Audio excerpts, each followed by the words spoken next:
तो कैसे हो गाइस, आप सभी लोगों का इस चैनल में स्वागत है। अगर आपने इस चैनल को अभी तक सब्सक्राइब नहीं किया है तो क्या कर रहे हो, जल्दी से इसे सब्सक्राइब करो। तो आज मैं आपको इस वीडियो के अंदर बताने वाला हूँ ऐसे 10 नारुतो शिपुडेन के शॉकिंग मोमेंट्स जिसको देखने के बाद आप लोगों ने सोचा ही होगा कि काश ये नहीं होना चाहिए था। या आप सोच रहे होंगे कि अगर मैं राइटर होता तो इस सीन को उसमें से निकाल ही देता। तो मैं आप लोगों को ऐसे 10 शॉकिंग मोमेंट्स बताने वाला हूँ जिसके बाद ऑडियंस पूरी सरप्राइज हो गई। तो वीडियो को शुरू करते हैं इंट्रो लगाने के बाद।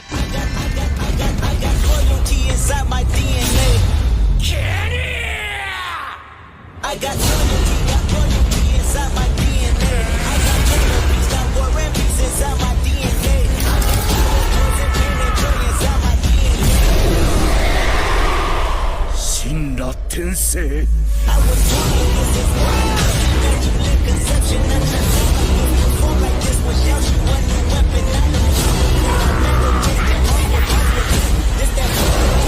10वें नंबर से शुरू करते हैं और 10वें नंबर पे आता है तब जब हमें देखने मिला था कि हिडान ने आसुमा सेंसेई की जान ले ली थी। और ये देखकर हम सभी लोग चौंक गए थे। और आप लोगों को बता दूं, आसुमा सेंसेई के टीम 10 के लीडर थे जिसके अंदर आते हैं इनो, चोजी, शिकामारू और साथ ही साथ वो खुद, पर अब वो नहीं रहे।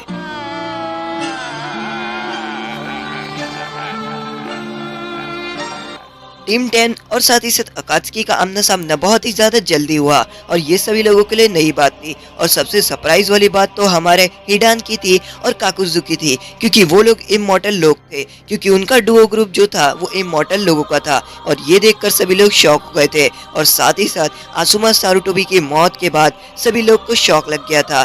और हम देख सकते हैं कि टीम 10 ने अपने पूरा के पूरा 100% दिया था ताकि वो आसुमा सेंसेई को बचा सके, पर ऐसा नहीं हुआ, बल्कि आसुमा सेंसेई मारे गए। और हमारे जो राइटर थे नारुतो के किशिमोटो ने, उन्होंने सबसे पहली मौत आसुमा सेंसेई की लिखी है। It's her choice. और नारुतो शिपुडेन की सबसे पहली मौत आसुमा सेंसेई की ही थी, जो हुई थी एपिसोड 80 पे। तो अगर आपने वो एपिसोड अभी तक नहीं देखा है तो आई बटन पे देखो, वो एपिसोड आ रहा होगा, तो जल्दी जाओ और जाकर वो एपिसोड देख लो।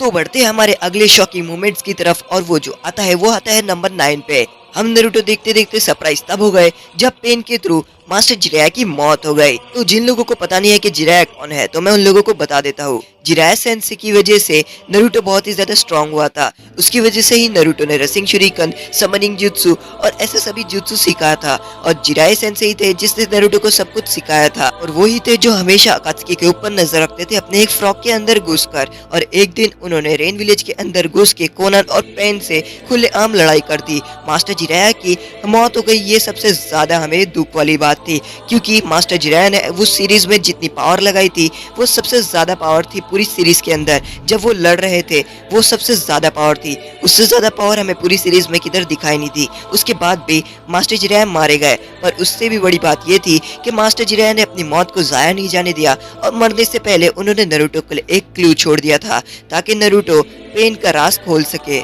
तो टाइम आ गया हमारे अगले शॉकिंग मोमेंट्स की तरफ। तो बढ़ते हैं हमारे अगले शॉकिंग मोमेंट्स की तरफ जो नंबर 8 पे आता है। और ये तब हुआ जब पेन ने अपनी पूरी पावर से कोनोहा विलेज को डिस्ट्रॉय कर दिया था। तो आपको बता दूं कि पेन को चाहिए था नाइन टेल का जुंचुरी की, जिसकी वजह से वो घुस गया था लीव विलेज के अंदर ताकि वो नारुतो को ले सके और नारुतो के अंदर से नाइन टेल को एक्सट्रैक्ट कर सके। और इसलिए ही वो विलेज के अंदर गया था। वो विलेज में लोगों से लड़ा, पर उसको पता ही नहीं चला कि नारुतो इधर है ही नहीं। उसे लग रहा था कि नारुतो इसी विलेज के अंदर है। फिर उसके बाद जैसी उसकी मुलाकात शिजुने से हुई और शिजुने की उसने जब सोल निकाली, तब उसको पता चल गया नारुतो तो इधर है ही नहीं। नारुतो तो माउंट नियाबुको पे है। और नारुतो अपनी पूरी ताकत लगाकर माउंट नियाबुको पे सेज मोड की प्रैक्टिस कर रहा था। उसके बाद पेन ने फैसला ले लिया कि जब नारुतो इधर है ही नहीं तो मैं पूरे विलेज को ये छोड़ ही क्यों दूं। इसलिए वो अपने अटैक ऑलमाइटी पुश की मदद से विलेज को तबाह करने के लिए गया। और उसके बाद उसने अपने ऑलमाइटी पुश की मदद से विलेज को तबाह कर दिया।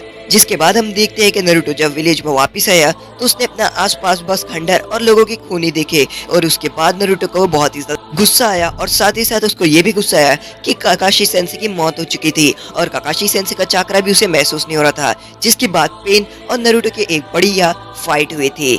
तो बढ़ते हमारे अगले शॉकिंग मोमेंट की तरफ और हमारा अगला शॉकिंग मोमेंट वो है जब मादरा समन हुआ था फोर्थ ग्रेड निंजा वॉर के अंदर। मादरा समन हुआ था और फोर्थ ग्रेड निंजा वॉर के अंदर, और सभी लोग इसलिए शॉक हो गए थे क्योंकि वहां पर टोबी भी था और सभी लोग टोबी को ही मादरा समझ लेते और मादरा को ही टोबी कह रहे थे। पर अचानक से मादरा जब समन हुआ तो उसके बाद लोग चौंक गए कि दूसरे बैटलफील्ड में जो सभी जुनचिरिकी को लेकर लड़ने के लिए आ रहा है वो मास्क निंजा फिर कौन है जो अपने आप को मादरा बता रहा था। सभी लोग चौंक गए थे कि आखिर वो कौन है जब मादरा यहाँ पर समन हुआ है, और इसी वजह से सभी लोग शॉक में आ गए थे कि आखिर ये क्या हुआ, मादरा रीएनिमेट कहाँ से हुआ। मादरा रीएनिमेट होने के बाद लोगों को बहुत ही ज्यादा मारा। उसके बाद उसका जो मकसद था वो उसने पूरा करने की कोशिश करना चालू कर दिया जैसा उसने सोचा था, पर उसने जैसा सोचा था वैसा उसका प्लान नहीं हुआ। वो रीएनिमेट हुआ था, उसे होना था रिने रिवजुत्सु से जिंदा, पर वो रीएनिमेट हुआ था, पर उसके लिए ये भी काफी ही था। पढ़ते हैं अगले शॉकिंग मोमेंट की तरफ जो आता है नंबर 6 पे। तो ये तब हुआ था जब हमने देखा था कि मादरा आसमान से एक मीटियोर गिरा रहा है, पर उसके बाद उसने एक और एक मीटियोर गिराया। ये सभी लोगों के लिए शॉकिंग बात थी। तो सबसे पहले मादरा ने अपने रेनिगन को एक्टिवेट किया था और उसके बाद वो लोगों से लड़ रहा था। लोगों से लड़ने के बाद उसने अपना एक मीटियोर को आसमान से गिराया।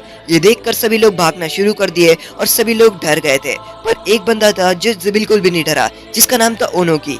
ओनोकी ने सोचा मैं ये पत्थर को पकड़ लूंगा और ये मीटियोर को मैं आसानी से पकड़ लूंगा, जिसके बाद ओनोकी ने उस मीटियोर को पकड़ लिया। सभी लोग डर के भाग रहे थे और फिर अचानक से जैसे ही ओनोकी ने मीटियोर को पकड़ा और अपनी जुत्सु की मदद से उसे लाइट वेट किया, सभी शिनोबी उस जगह पर रुक गए। पर उसके बाद गारा ने भी उसे अपनी सैंड की मदद से पकड़ा और सभी लोग ने ऐसा करके गारा और ओनोकी ने उस मीटियोर को पकड़ लिया और सभी लोग भागने से रुक गए। सभी लोग खुश थे कि ओनोकी इतना पावरफुल है और उसने पकड़ लिया। पर तभी अचानक से मादरा की असली पावर हमें दिखाई दी कि मादरा ने आसमान से एक मीटियोर नहीं 2 मीटियोर गिराया था, और उसके बाद वो जो दूसरा वाला मीटियोर था वो पहले वाले के ऊपर गिरा, जिसके बाद सभी जमीन के नीचे जो लोग खुश हो रहे थे वो सभी लोग दब के मर गए। और सभी लोग बड़े खुश थे कि ओनोकी ने मीटियोर पकड़ लिया, पर उनका तो पोपट ही हो गया। मैं भी यही सोच रहा था कि ओनोकी ने उस मीटियोर को पकड़ लिया और गारा ने भी मदद किया, पर हम सभी लोग गलत थे। आसमान से एक और एक मीटियोर है, ये देखकर तो मैं बिल्कुल शॉक हो गया था। और सच में मुझे भी बहुत ही ज्यादा उस सीन को देखकर मजा आया था। ये सीन को दिखाने का मकसद ये था कि मादरा की रेनिगन क्या कर सकती है, कि मादरा की रेनिगन के पास कितने पावर्स है और वो क्या क्या कर सकता है, ये दिखाने के लिए हमें वो 2 मीटियोर वाला सीन दिखाए थे। बढ़ते हमारे अगले शॉकिंग इंसिडेंट की तरफ और जो आता है नंबर 5 पे। तो ये तब हुआ जब इताची ने रीएनिमेशन जुत्सु को फ्री कर दिया। रीएनिमेशन जुत्सु की 4th ग्रेड निंजा वॉर में बहुत ही मेन रोल था। उसकी मदद से हम किसी भी शिनोबी को जिंदा कर सकते हैं, चाहे वो कोई भी विलेज का हो या चाहे कोई भी कहाँ का भी हो। हम उसकी मदद से उस शिनोबी को जिंदा करके उसे पपेट की तरह इस्तेमाल कर सकते हैं अपने फायदे के लिए। पर ये इताची के साथ यूज नहीं हुआ। इताची भी उनमें से एक ही था, पर हमें सरप्राइज तब मिला जब इताची रीएनिमेशन जुत्सु से फ्री हो गया। इताची ने शिसुई की आंख को इस्तेमाल किया और शिसुई की आंख को नारुतो के अंदर से निकाला। नारुतो के अंदर उसने जो क्रो रखा था बैकअप के लिए ताकि वो सास्के से कभी लड़े, तो वो क्रो का इस्तेमाल अचानक से क्रो नारुतो के अंदर से निकलेगा। वो क्रो को उसने अपने लिए इस्तेमाल किया और उस क्रो की आंख के अंदर शिसुई की आंख लगी थी, जो शिसुई ने उसे दे के गया था और कहा था कि तुम्हें ये मेरी आंख को लेनी है और मेरी आंख की मदद से तुम्हें दुनिया को बचाना है। और उसी आंख की मदद से उसने अपने आप को रीएनिमेशन जुत्सु से फ्री किया। उसने शिसुई की आंख को इस्तेमाल किया एक गेंजुत्सु के थ्रू और उसने अपने आप को एक गेंजुत्सु में फंसा लिया, जिसके बाद उसने रीएनिमेशन जुत्सु से रिलीज हो गया। तो बढ़ते हमारे अगले शॉकिंग इंसिडेंट्स की तरफ जो आता है नंबर 4 पे। तो ये तब हुआ जब ओरोचिमारू ने चारों कागो को रीएनिमेट किया। ओरोचिमारू कोनोहा विलेज का एक लेजेंडरी सनीन था। इसके बाद वो सास्के के हाथ से मारा गया था और सास्के के हाथ से ही वो वापस जिंदा हुआ था और सास्के ने उसे अनको के कर्स मार्क की मदद से जिंदा किया था। ओरोचिमारू का नारुतो के अंदर और नारुतो शिपुडेन के स्टार्टिंग के एपिसोड के अंदर एक विलन का रोल था, जिसके बाद भी उसने चारों कागो को रीएनिमेट किया क्योंकि वो सुनना चाहता था कि सास्के उन चारों कागो से क्या पूछ लेगा। और इसीलिए ही जो ओरोचिमारू है वो सास्के की बात सुनने के लिए और सास्के को देखने के लिए कि आखिर वो क्या क्या कर सकता है, इसलिए उसने चारों कागो को समन किया। हम लोगों को तो लगा था कि वो सास्के को धोखा देगा और अपने ही फायदे से अपना कुछ ना कुछ काम करेगा और उस सास्के की बॉडी लेने की कोशिश करेगा। और यही हमारे लिए शॉकिंग मोमेंट था कि उसने तो वैसा कुछ भी नहीं किया। उसने तो डायरेक्टली चारों कागो को समन किया, जैसा सास्के चाहता था उसने वैसा ही किया। तो बढ़ते हमारे अगले शॉकिंग इंसिडेंट की तरफ जो आता है नंबर 3 पे। और ये तब हुआ जब हमें असली टोबी का मुंह देखने मिला।